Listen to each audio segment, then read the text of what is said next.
Good afternoon, welcome to good health. ఈరోజు మనం infertility related problems గురించి తెలుసుకుందాం. ఎందువల్ల వస్తాయి, వాటికి ఏ విధంగా ట్రీట్మెంట్ అందుబాటులో ఉందో తెలుసుకుందాం. వీటి గురించి తెలియచేయడానికి మనతో పాటు 49 డాక్టర్ మధుసారిక గారు ఉన్నారు. వారిని అడిగి మరిన్ని విషయాలు తెలుసుకుందాం. Good afternoon doctor. Good afternoon. అసలు ఇన్ఫర్టిలిటీ రిలేటెడ్ ప్రాబ్లమ్స్ అంటే ఏంటి, ఎటువంటి ప్రాబ్లమ్స్ని మనం కన్సిడర్ చేయొచ్చు అంటారు? అండి, ఇన్ఫర్టిలిటీ అంటే సంతానలేమి అనే ఒక పేషెంట్, ఒక కపుల్ని మనం ఎప్పుడు కన్సిడర్ చేస్తూ ఉంటాండి. ఒక కపుల్ కనుక ప్రెగ్నెన్సీ నుంచి ప్లాన్ చేస్తున్నారు, ఎటువంటి బర్త్ కంట్రోలింగ్ పిల్స్ వాడటం లేదు అంటే ఫస్ట్ 1 yearలో యూజువల్గా 86% మంది కన్సీవ్ అయ్యే ఛాన్స్ ఉంటుందండి. సెకండ్ ఇయర్ వచ్చేసరికి అరౌండ్ 16%, మిగిలిన దాంట్లో 15 to 16% కన్సీవ్ అవుతారండి.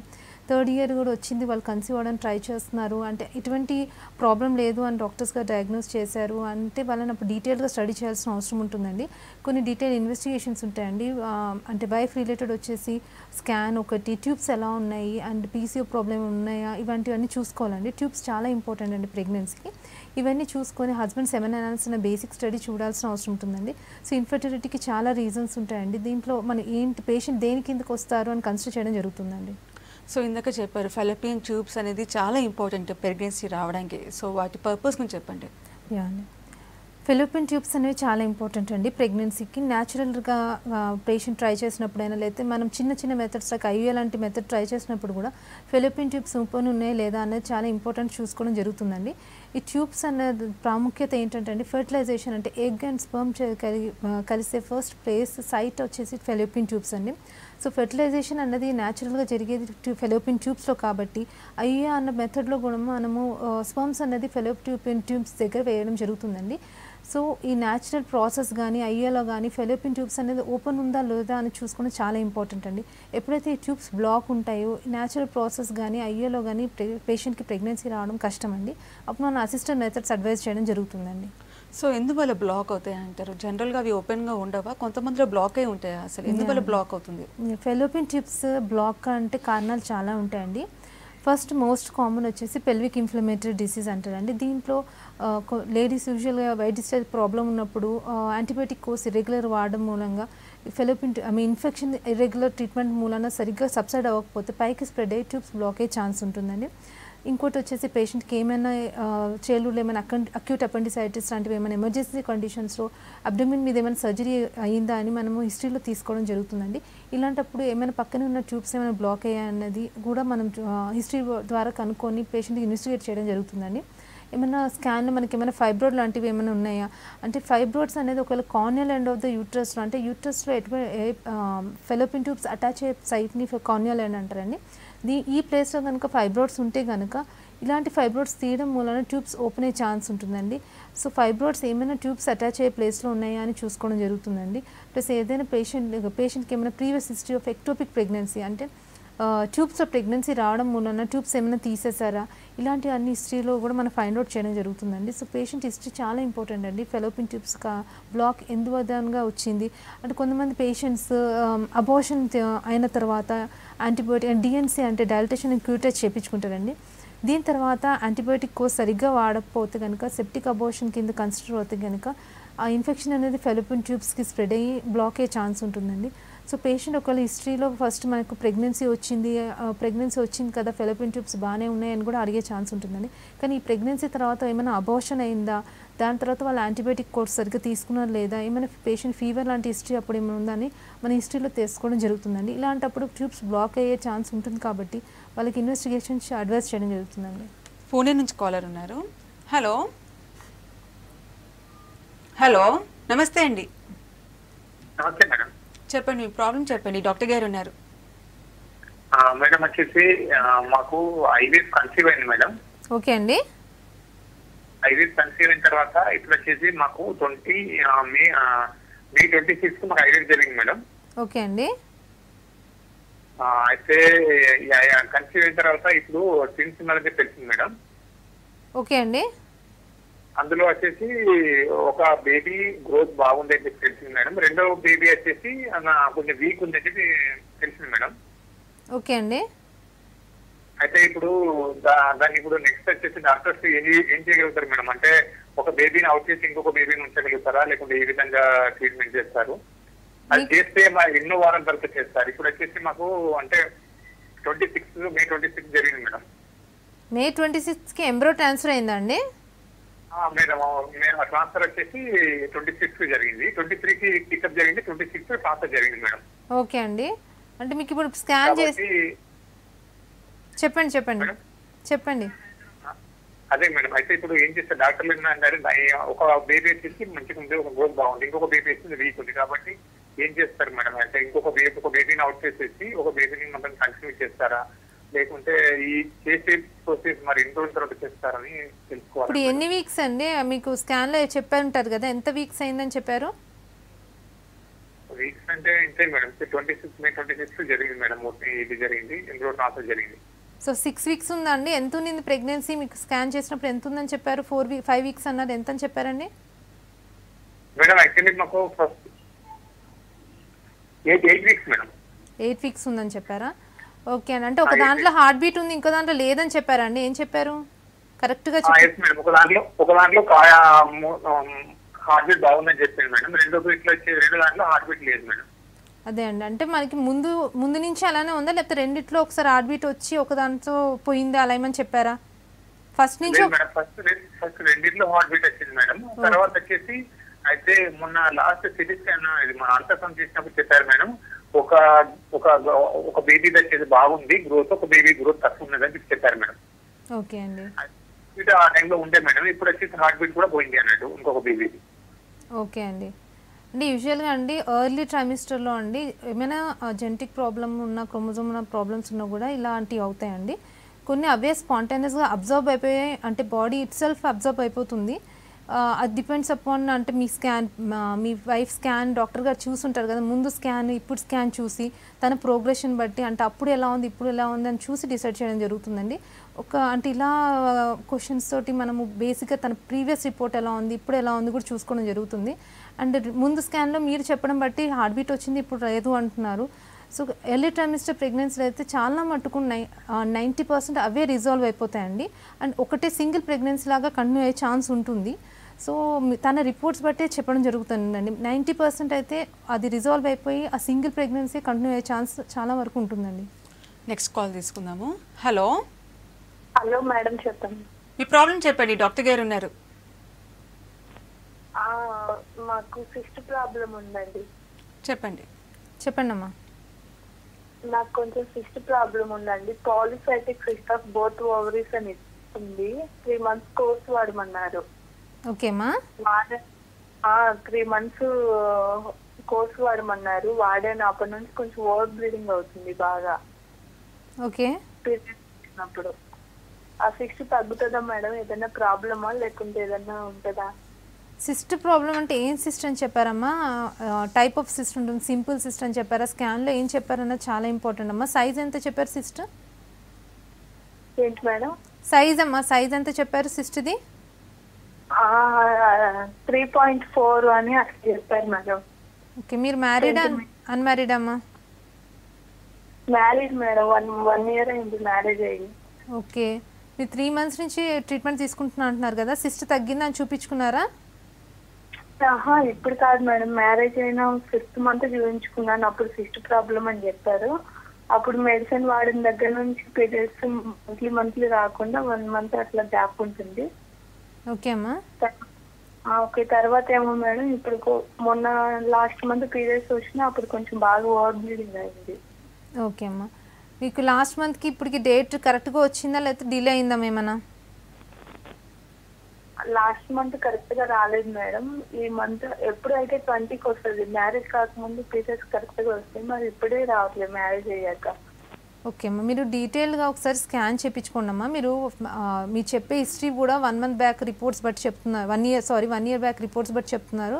ఆల్మోస్ట్ అంటే మ్యారేజ్ 1 year అయింది అంటున్నారు, మ్యారేజ్ అయిన 5 months చూపించుకున్నారు అంటున్నారు.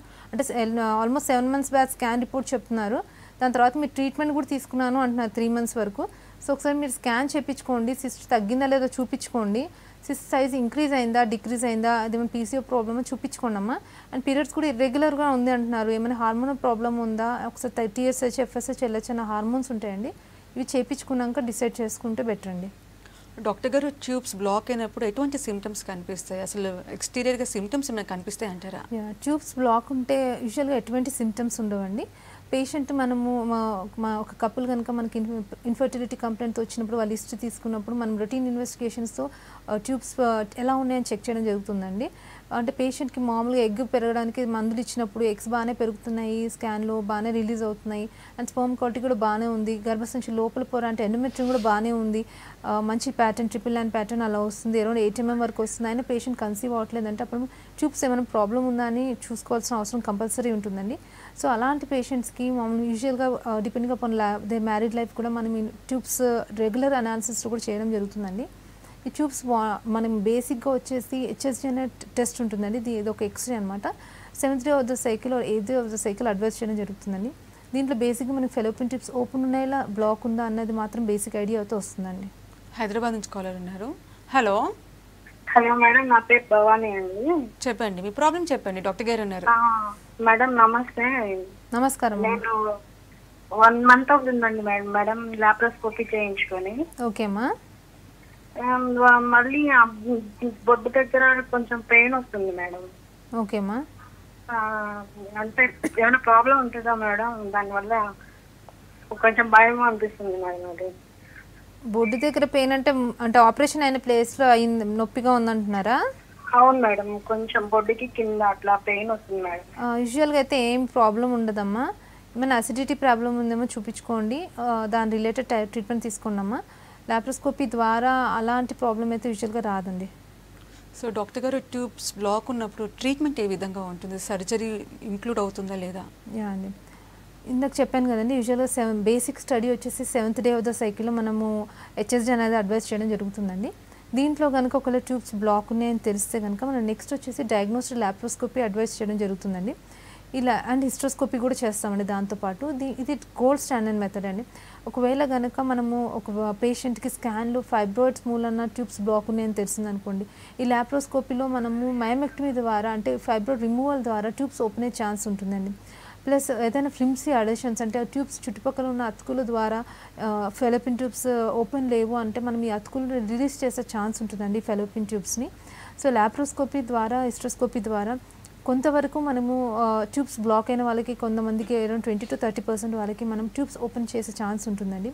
And hysteroscopic fallopian tube cannulation అనే మెథడ్ ఉంటుందండి. దీంట్లో కింద నుంచి మనం గర్భసంచి లోపలికి ఫెలోపియన్ ట్యూబ్ ఓపెన్ చేసే ప్రక్రియ ఒకటి చేయడం జరుగుతుందండి. చాలా మటుకు కొంతమందికి ఇది ఓపెన్ అయ్యే ఛాన్స్ ఉంటుందండి. దీని తర్వాత మనం వాళ్ళకి ట్రీట్మెంట్ ఇచ్చి అరౌండ్ IUI అలాంటివి అడ్వైస్ చేసి ప్రెగ్నెన్సీ ప్లాన్ చేయడం జరుగుతుందండి. నెక్స్ట్ కాల్ తీసుకుందాము. హలో హలో, నమస్తే అండి. నమస్తే అండి. చెప్పండి, మీ ప్రాబ్లం చెప్పండి. Madam, good afternoon madam. Good afternoon అమ్మా. నాకు గర్భసంచి చిన్నగా ఉంది అని చెప్పేసి అంటున్నారండి. ఓకే అమ్మా. అంటే ప్రెగ్నెన్సీ ఏమన్నా వస్తే బేబీకి ఏమన్నా ప్రాబ్లం ఉంటుందా ఏంటని? మీకు పీరియడ్స్ ఎలా వస్తాయమ్మా? ఇర్రెగ్యులరే వస్తుంది, PCOD ప్రాబ్లం ఉంది. ఓకే, చిన్నగా అంటే ఎంత ఉందని చెప్పారండి సైజు? మామూలుగా నార్మల్గా 8+ ఉండాలంటే నాకు 5.6 అని అన్నారు. ఓకే, ఎప్పుడైనా లాప్రోస్కోపీ లాంటివి చేయించుకున్నారా అండి? లేదండి, ఇంకా అంటే టాబ్లెట్స్ ఇచ్చారు జస్ట్ 1 week బ్యాక్. ఓకే, మీకు ఎప్పుడు చెప్పారండి ఇలా? ఎప్పుడు తెలిసింది? ఒక 1 week బ్యాక్ స్కాన్ చేస్తే చెప్పారండి. ఓకే అండి, మీరు ఒకసారి ఒక ఫర్టిలిటీ స్పెషలిస్ట్ తోటి స్కాన్ చేయించుకోండి అమ్మా. అంటే గర్భసంచికి డీటెయిల్గా స్కాన్ అవసరం ఉంటుంది. ఆ స్కాన్ చేసిన తర్వాత డాక్టర్ గారు మీకు ఒకవేళ అవసరం ఉంటే లాప్రోస్కోపీ యూజువల్గా చేస్తారండి. దీంట్లో మనకి లాప్రోస్కోపీతో పాటు హిస్ట్రోస్కోపీ కూడా చాలా ఇంపార్టెంట్ అండి. లాప్రోస్కోపీలో మనకి అండ్ హిస్ట్రోస్కోపీలో బేబీ పెరిగే ప్లేస్ ఎలా ఉంది, యూట్రస్లో క్యావిటీ ఎలా ఉందనేది మనకి ఐడియా వస్తుందండి. ఆ డిస్టెన్సిబిలిటీ ఎలా ఉందనేది ఐడియా వస్తుంది. దాన్ని బట్టి మీకు చెప్పడం జరుగుతుందండి. సో నెక్స్ట్ మీరు చూపించుకునేటప్పుడు ఒక ఫెర్టిలిటీ స్పెషలిస్ట్ని కలిసి స్కాన్ చేయించుకుంటే మీకు తగిన అడ్వైస్ ఇవ్వడం జరుగుతుందండి. హైదరాబాద్ నుంచి కాలర్ ఉన్నారు. హలో హలో, నమస్తే మేడం. నమస్కారం అమ్మా. మేడం, నాకు పెళ్ళి 9 years అవుతుంది మేడం. ఓకే, పెళ్ళి లేదు మేడం నాకు. ఓకే అమ్మా. అయితే నేను టెస్ట్లన్నీ చేయించుకున్నాను, అన్ని నార్మల్ గా ఉన్నాయి. ఓకే, అయితే డాక్టర్ ఏమంటుందంటే స్కాన్ లో చూసి అండం ఎప్పుడు రిలీజ్ అవుతుందో మా అదే ఇద్దరు దగ్గరగా ఉండమని చెప్తున్నారు. రిలీజ్ అవుతుంది, మళ్ళీ చూస్తున్నారు. ఓకే అమ్మా. చూసిన తర్వాత కూడా మళ్ళీ మెన్సెస్ వచ్చేస్తుంది. మేడం ఏమంటున్నారంటే మీకు ఇలా న్యాచురల్ రావట్లేదు కాబట్టి IUIకి వెళ్ళమని అంటున్నారు. నాకు నచ్చలేదు. మామూలుగా అన్ని నార్మల్ వీక్ వస్తున్నప్పుడు అయ్యే కరెక్ట్ అంటారా మేడం? మీ ట్యూబ్స్ ఎలా ఉన్నాయి? ట్యూబ్స్ టెస్ట్ చేయించుకున్నారమ్మా, ఓపెన్ ఉందా లేదా అని? ట్యూబ్స్ అన్ని ఓకే మేడం. 2 months అవుతుంది అది కూడా చేయించుకుని. ఓకే, మీ హస్బెండ్ కణాల పరీక్ష అయిందమ్మా? అది కూడా నార్మల్ గానే ఉంది మేడం. ఎంత ఉందమ్మా? మంచిగానే ఉంది. ఓకే అండి, అంటే మీ పెళ్ళైన 9 ఏళ్ళు అయింది అంటున్నారు కాబట్టి ఇంకా ఇలా చిన్న చిన్న మెథడ్స్ కాకుండా ఐఏకి వెళ్ళిపోతే బెటర్ అమ్మా. అది కూడా ఐఏకి కూడా మీరు ఒక 2-3 సైకిల్స్ ట్రై చేయండి అమ్మా. 3 cyclesలో కూడా ప్రెగ్నెన్సీ రాకపోతే అప్పుడు నెక్స్ట్ మెథడ్కి వెళ్ళిపోవాలండి. ఇంకా మ్యారేజ్ అయింది 9 years అయింది అంటే మీరు అప్పుడు ట్రై చేసి కూడా చాలా ఇయర్స్ అవుతుంది, మెడిసిన్స్ చూస్తున్నారు, ఎగ్ పెరుగుతుంది, విడుదలవుతుంది, ఫాలికల్ స్టడీ చేయించుకున్నారు, నెక్స్ట్ మెథడ్కి వెళ్ళిపోతే బెటర్ అండి. ఇంకా ఇక్కడ టైం వేస్ట్ చేయకుండా ఐఏకి వెళ్ళిపోతే బెటర్ అమ్మా. డాక్టర్ గారు, మనకి ఫెలోపియన్ ట్యూబ్స్ 2 ఉంటాయి, ఒకటి బ్లాక్ ఉన్నా ఒకటి ఓపెన్గా ఉన్నా మనకి ప్రెగ్నెన్సీ వచ్చే ఛాన్సెస్ ఏమైనా ఉన్నాయంటారా? యా అండి, యూజువల్గా అండి ఫెలోపియన్ ట్యూబ్స్ 2 వైపులో ఉంటుందండి, right side and left side. Every month egg పెరిగి విడుదలైనప్పుడు ఈ ఫెలోపియన్ ట్యూబ్స్లో రావడం జరుగుతుందండి. అప్పుడు కనుక ఫెర్టిలైజేషన్ అవుతుంది, ప్రెగ్నెన్సీ వచ్చే ఛాన్స్ ఉంటుందండి. సో ఆల్టర్నేట్ మంత్ ఒక మంత్ రైట్ సైడ్ ఎగ్ పెరిగి ఓవులేషన్ అవుతుంది, ఇంకో మంత్ లెఫ్ట్ సైడ్ పెరిగి ఓవులేషన్ అవుతుందండి. సో మనకి ఒకవేళ ఒక పేషెంట్కి కనుక ఒక సైడ్ ట్యూబ్ బ్లాక్ ఉంటే కనుక అప్పుడు వాళ్ళకి ఎట్ సైడ్ అయితే ఎగ్ ఓపెన్ ఉందో అటు సైడ్ ఎగ్ పెరిగి విడుదలయ్యేటప్పుడు ఐఏ అడ్వైస్ చేయడం జరుగుతుందండి. సో దట్ వాళ్ళకి ప్రెగ్నెన్సీ వచ్చే ఛాన్స్ కొద్దిగా ఎక్కువ ఇంక్రీజ్ చేసి పర్సంటేజ్ ఎక్కువ ఉంటుంది. సో అలా వాళ్ళు ఎగ్ పెరిగి విడుదలయ్యేటప్పుడు ఎట్ సైడ్ అయితే ఓపెన్ ఉందో అటు సైడ్ విడుదలైనప్పుడు ఐఏ చేసుకుంటే ప్రెగ్నెన్సీ వచ్చే ఛాన్స్ కొద్దిగా ఉంటుందండి. నెక్స్ట్ కాల్ తీసుకుందాము. హలో హలో, నమస్తే అండి. నమస్తే మేడం. చెప్పండి, మీ ప్రాబ్లం చెప్పండి, డాక్టర్ గారు ఉన్నారు. నమస్కారం అండి మేడం. నమస్కారం అండి, చెప్పండి. హలో హలో చెప్పండి. నా పేరు సత్యప్రకాష్ అండి. ఓకే అండి. ప్రస్తుతం మేము 3 years అయిందండి మాకు మ్యారేజ్ అయ్యి. ఓకే. అయితే మాకు అజోస్పెర్మియా అని చెప్పేసి చెప్పారండి. ఓకే అండి. దీనికి మళ్ళీ ఏమైనా మందులు ఉన్నాయా? దీన్ని ఎట్లా మనం ట్రీట్మెంట్ చేసుకోవచ్చు? ఓకే అండి, మీరు ఎప్పుడైనా హార్మోనల్ స్టడీ చేయించుకున్నారా అండి? సెమెన్ అనాలిసిస్ చేయించామండి. అవునండి, సెమెన్ అనాలిసిస్తో పాటు మీకు అంటే కౌంట్ ప్రాబ్లం ఉందంటున్నారు కదా, హార్మోనల్ స్టడీ ఉంటుందండి. ఎఫ్ఎస్హెచ్, ఎల్హెచ్ అని, టీఎస్హెచ్ అని, ప్రొలాక్టిన్ అని. మీరు ఎప్పుడైనా చేయించుకున్నారా? లేదండి, ఓన్లీ ఈ ఎఫ్ఎస్హెచ్ అవి చేయించామండి. ఎంత ఉందన్నారండి డాక్టర్ గారు చూసి? ఎఫ్ఎస్హెచ్ ఎక్కువ ఉందండి, 26.15 ఉందండి.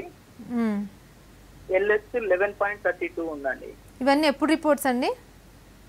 ఇవి రీసెంట్లీ అండి, వచ్చేసి ఒక మార్చిలోనండి. ఓకే అండి, ఎప్పుడైనా స్కాన్ చేయించుకున్నారండి? డాప్లర్ స్టడీ చేయించుకున్నారా? స్కాన్ చేయించామండి. దాంట్లో ఏమొచ్చి? లేదండి, అంటే స్కాన్ అంటూ ఏం లేదు. ఓకే అండి, క్లినికల్ బయోకెమిస్ట్రీ ఇది ఒకటి మాత్రమే చేయించామండి అంతే. ఓకే అండి, మీరు నెక్స్ట్ టైం అండి ఒకసారి స్కాన్ కూడా దిగండి. టెస్ట్ సైజ్ ఎలా ఉందన్నది కూడా చాలా ఇంపార్టెంట్ అండి. ఒకవేళ అంటే మీ హార్మోనల్ స్టడీ బట్టి అయితే హార్మోన్స్ చాలా రేజ్డ్ ఉన్నాయండి. ఒకవేళ కనుక టెస్ట్ స్కాన్లో కనుక బాగానే ఉంటే కనుక టీజర్ ద్వారా మీకు మీ స్పర్మ్స్ని బయటికి తీసి ఐవీఎఫ్ మెథడ్ ద్వారా ప్రెగ్నెన్సీకి మీ వైఫ్కి ప్లాన్ చేయొచ్చండి.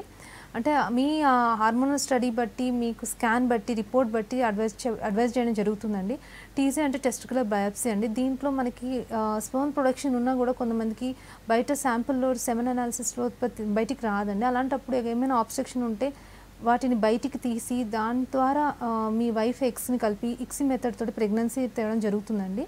సో మీరు నెక్స్ట్ ఒక స్క్రోటల్ డాప్లర్ చేయించుకొని ఒక ఫర్టిలిటీ స్పెషలిస్ట్ని కలవండి, మీకు తగిన అడ్వైస్ ఇస్తారండి. డాక్టర్ గారు, కొంతమంది ఇంకా పిల్లలు వద్దు అనేసి ట్యూబెక్టమీ చేయించుకుంటారు, కానీ కొన్ని సిచ్యువేషన్స్ వల్ల మళ్ళీ కనాలని అనుకుంటారు.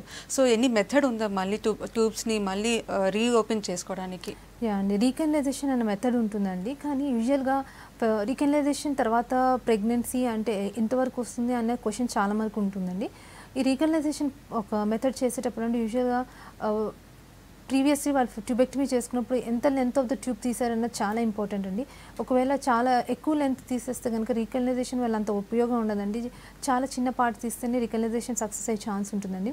అండ్ రీకనలైజేషన్ యూజువల్లీ 35 years లోపల ఉన్న వాళ్ళకి సక్సెస్ బాగుంటుంది, 35 above years ఉన్న వాళ్ళకి కొద్దిగా తక్కువగా సక్సెస్ ఉంటుందండి. వీళ్ళకి ఎగ్ క్వాలిటీ కూడా పూర్ అయిపోతుంది కాబట్టి కొద్దిగా సక్సెస్ రేట్ పడిపోవడం జరుగుతుందండి. అండ్ రీకనలైజేషన్ చేసుకున్న తర్వాత సక్సెస్ అయిందా లేదా అనేది మనం యూజువల్గా హెచ్ఎస్జీ అడ్వైస్ చేయడం జరుగుతుందండి. వాళ్ళ ట్యూబ్స్ ఓపెన్ ఉంటే కనుక వాళ్ళు ఐఏ లాంటి చిన్న చిన్న మెథడ్స్ ఇమీడియట్గా ప్లాన్ చేసుకుంటే బెటర్ అండి. అండ్ ప్రెగ్నెన్సీ ఒకవేళ కనుక ఎన్ని మెథడ్తో ట్రై చేసినా కూడా న్యాచురల్ కానీ ఐఏ కానీ వితిన్ 1 year రాకపోతే కనుక ట్యూబ్స్ ఓపెన్ ఉన్నా కూడా వాళ్ళ functioning part of the tubes బాగాలేదని డిసైడ్ చేయడం జరుగుతుందండి. అండ్ ఐవీఎఫ్ అలాంటి వాటికి అడ్వైస్ చేస్తే బెటర్ అండి. ఎందుకంటే ఫెలోపియన్ ట్యూబ్స్ ఒక ఫంక్షన్ తెలియడానికి ఎటువంటి టెస్ట్ లేవండి. ఓన్లీ ఓపెన్ ఉందా లేదా పెటెంటా కాదని తెలియడానికి టెస్ట్లు ఉన్నాయండి. కానీ ఫంక్షనింగ్ పార్ట్ దాని లోపల ఎలా ఉంది, లోపల లైనింగ్ ఎలా ఉందని తెలియడానికి ఎటువంటి టెస్ట్లు లేవండి. నెక్స్ట్ కాల్ తీసుకుందాము. హలో హలో హలో నమస్తే అండి. హలో మేము డాక్టర్తో మాట్లాడాలనుకుంటున్నాం. మాట్లాడండి, డాక్టర్ గారు ఉన్నారు. హలో చెప్పండి అమ్మా. మేడం నేను గుడ్ ఆఫ్టర్నూన్. గుడ్ ఆఫ్టర్నూన్ అమ్మా, చెప్పండి. నాకు మ్యారేజ్ అయ్యి 6 months అవుతుంది. ఓకే అమ్మా. నా ప్రాబ్లం ఏంటంటే ఇప్పుడు రీసెంట్ గా నాకు మెన్సెస్ అవ్వట్లేదు. యాక్చువల్లీ నేను 1 month 5 days 6 days లో అయిపోతాను. ఓకే అమ్మా. హలో హలో స్నేహ గారు చెప్పండి. హలో. కానీ ఇంతవరకు నేను అవ్వలేదు అనమాట. ఓకే, ఇప్పుడు లాస్ట్ డేట్ ఎప్పుడైందమ్మా మీకు? నాకు లాస్ట్ డేట్ అండి 24th మే 24th అయ్యాను నేను. ఓకే అండి. అంటే మీకు మామూలుగా పీరియడ్స్ ఓకే అండి, మీకు మామూలుగా పీరియడ్స్ వచ్చే టైంకి రాలేదు అంటున్నారు. యూరిన్ ప్రెగ్నెన్సీ టెస్ట్ ఏమైనా చేసుకున్నారా అండి? చేశానండి, దాంట్లో నెగిటివ్ అని వచ్చింది. ఓకే అమ్మా, అట్లయితే ఒకసారి మీకు అయినా కూడా పీరియడ్స్ కొద్దిగా ఇర్రెగ్యులర్గా ఉన్నాయని అర్థమవుతుందండి. సో మీరు ఒకసారి detail scan and hormonal study చేయించుకోండి. సో ఒకవేళ మీరు ప్రెగ్నెన్సీకి ప్లాన్ చేస్తే కనుక హార్మోనల్ స్టడీ పెట్టి డాక్టర్ గారు కొన్ని మెడిసిన్స్ కూడా అడ్వైస్ చేస్తారండి. రెగ్యులరైజేషన్ ఆఫ్ సైకిల్కి ప్లస్ కన్సీవ్ అవ్వడం కూడా అది ఫాలో అవుతే బెటర్ అండి. డాక్టర్ గారు, ఈ మధ్య కాలంలో చాలామంది లేడీస్ బిఫోర్ మ్యారేజ్ కానివ్వండి, ఆఫ్టర్ మ్యారేజ్ కానివ్వండి, పీసీఓడితో చాలా బాధపడుతున్నారు. అసలు పీసీఓడికి ఏంటి, సిమ్టమ్స్ ఏ విధంగా ఉంటాయి? అండి, పీసీఓడి అనేది చాలా మోస్ట్ కామన్ కంప్లైంట్ అండి. యూజువల్గా ఎవ్రీ మంత్ ఒక ఎగ్ పెరిగి విడుదలవుతుందండి. దీన్ని ఓవులేషన్ అంటారండి. ఓవులేషన్ అయిన టైంలో ఇంటర్కోర్స్ అయితే ప్రెగ్నెన్సీ వచ్చే ఛాన్స్ ఉంటుందండి. సో ఈ పీసీఓడి ప్రాబ్లం ఉన్న వాళ్ళకి హార్మోనల్ ఇంబ్యాలెన్స్ కొద్దిగా ఎక్కువ ఉంటుందండి. లైక్ ఏదైతే ఎగ్ పెరగడానికి కావాలో ఇనిషియల్ స్టేజెస్ ఎఫ్ఎస్హెచ్ అనే హార్మోన్ కొద్ది తక్కువ ఉండి అండ్ ఎల్హెచ్ అన్న హార్మోన్ కొద్దిగా మైల్డ్లీ ఎలివేటెడ్ ఉంటుందండి. సో ఈ ఇంబ్యాలెన్స్ మూలంగా ఎగ్ పెరగదల అన్నది వీళ్ళకి సరిగ్గా ఉండదండి. సో చాలా టైనీ ఎక్స్ట్రాగా అంటే అరౌండ్ 10 mm వరకు ఎగ్ పెరిగి ఆగిపోవడం జరుగుతుందండి. యూజువల్గా ఒక ఎగ్కి ఫెర్టిలైజ్ అవ్వే కెపాసిటీ రావాలంటే అరౌండ్ 18 to 22 mm మధ్యలో ఉండాలండి దాని సైజు. సో వీళ్ళకి చాలా టైనీ మల్టిపుల్ 10 mm వరకు వచ్చి ఆగిపోయడం జరుగుతుందండి. సో ఓవులేషన్ అవ్వకపోవడం అన్ఓవులేషన్ అనే కండిషన్ ఉంటుందండి వీళ్ళకి. అండ్ ప్రెగ్నెన్సీ వీళ్ళకి న్యాచురల్గా కొద్ది సపోర్ట్ అవసరం ఉంటుంది. హార్మోన్ ఇంబ్యాలెన్స్ కరెక్ట్ చేయాల్సిన అవసరం ఉంటుందండి. అండ్ దీని సిమ్టమాటిక్ వస్తే అండి డిఫరెంట్గా ఉంటుందండి. లైక్ అడల్ట్స్ ఏజ్ వాళ్ళకి వచ్చేసరికి ఇర్రెగ్యులర్ సైకిల్స్ ప్రెజెంట్ అవుతారండి. అండ్ రిప్రొడక్టివ్ ఏజ్ వాళ్ళకి వచ్చేసరికి మెయిన్గా వచ్చేసి ఇన్ఫర్టిలిటీ కంప్లైంట్తో ప్రెజెంట్ అవ్వడం జరుగుతుందండి. కొంతవరకు ఒబిసిటీ కూడా ఉంటుందండి ఈ పేషెంట్స్లో యూజువల్గా. సో డయాగ్నోసిస్ ఏ విధంగా చేస్తారు ఈ సిమ్టమ్స్ కనిపించిన తర్వాత? అండి, డయాగ్నోసిస్కి వచ్చేసరికి అండి ఫస్ట్ పేషెంట్ హిస్టరీ తీసుకున్నప్పుడే మనకి 50 to 75% ఐడియా వచ్చేస్తుందండి. నెక్స్ట్ వచ్చేసి బేసిక్గా స్కాన్లోనే చాలా వరకు ఐడియా కూడా ఉంటుందండి.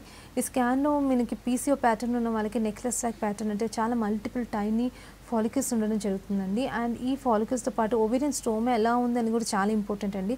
దీన్ని బట్టి వాళ్ళు severe PCO, moderate PCO, mild PCO అని డిసైడ్ చేయడం జరుగుతుందండి. అండ్ మెయిన్గా పేషెంట్ కొంతమంది హిర్సుటిజం అంటే యాక్నీ లాంటి కంప్లైంట్స్ కూడా ఉంటాయండి. ఇర్రెగ్యులర్ సైకిల్స్ ఉన్నప్పుడు వీళ్ళకి ఇది మోస్ట్ కామన్ కంప్లైంట్ లాగా కూడా ఉంటుందండి.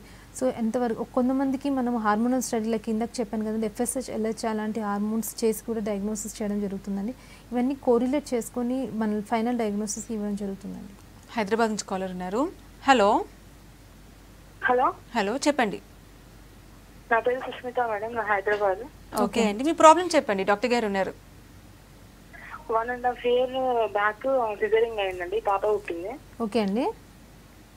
అయితే ఈ మధ్య అక్కడ దురద మంట లాంటివి వస్తుంది సిజరింగ్ అయిన చోట. ఓకే అండి. అయితే ఇప్పుడు పొత్తి కడుపులో బాగా నొప్పిగా ఉందండి 2 days నుంచి. ఓకే అండి. బేబీ పుట్టి 1.5 month అయిందా అండి? 1.5 year అండి. 1.5 year అయిందా అండి? ఇప్పుడు అక్కడ గుట్లు వడ్డ దగ్గర బాగా పెయిన్ ఉంది. ఓకే అండి. కొన్ని వరకు టింగ్లింగ్ సెన్సేషన్ అలాంటి అంటే మైల్డ్ టింగ్లింగ్ అంటే కొద్దిగా పొడిచినట్టు అప్పుడప్పుడు అనిపిస్తుందండి ప్రీవియస్ సిజరిన్ స్కార్ దగ్గర. మీరు కింద పెయిన్ అంటున్నారు పొత్తి కడుపులో, అది ఒకసారి అసిడిటీ ప్రాబ్లమా లేకపోతే ఏమైనా కాన్స్టిపేషన్ అనేది ఒకసారి డాక్టర్ దాన్ని కన్సల్ట్ ట్రీట్మెంట్ తీసుకోండి. ఏదైనా వైట్ డిశ్చార్జ్ ప్రాబ్లం ఉందో కూడా చూపించుకుంటే బెటర్ అండి. డాక్టర్ గారు, పీసీఓడికి సంబంధించి ట్రీట్మెంట్ ఏ విధంగా ఉంటుంది, అలాగే సర్జరీస్ కూడా అవసరం అంటారా? అండ్ పీసీఓడికి ట్రీట్మెంట్ వచ్చేసరికి మన పేషెంట్ ఏ ఏజ్ గ్రూప్లో వచ్చారు, వాళ్ళు ఎటువంటి సిమ్టమాటిక్ వచ్చారు అనేది చాలా ఇంపార్టెంట్ అండి.